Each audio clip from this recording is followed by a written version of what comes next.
Au lycée agro-viticole de Bordeaux-Blanquefort, c'est une matinée intense qui attend ses élèves de BTS, viticulture-œnologie, avec d'abord un cours d'analyse sensorielle.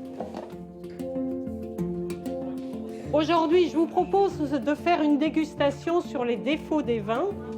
Au premier et deuxième nez, puis en bouche, ces élèves doivent être capables de détecter ce qui ne va pas. C'est là où on analyse en fait l'amertume, l'astringence, tous les défauts qu'il y a. Même au nez, malgré les allergies, je sens vraiment le bel défaut assez fortement.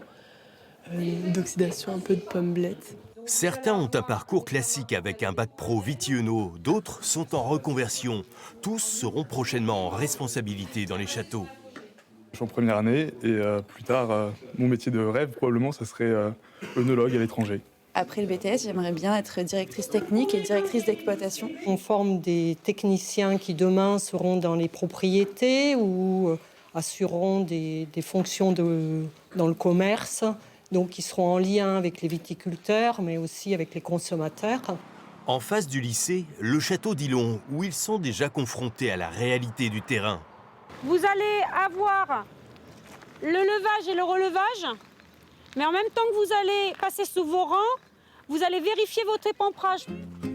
Ce domaine de 130 hectares, dont 43 de vignes, a été acquis en 1955 par l'État. Ce sont les élèves qui l'exploitent aux côtés de professionnels. Prenez bien le temps d'appuyer un peu vers le bas, d'écarter, de choisir la hauteur à laquelle vous allez le positionner ici sur le premier piquet bois. Il fait beau très longtemps, il a plu hier. On va avoir des maladies qui vont apparaître.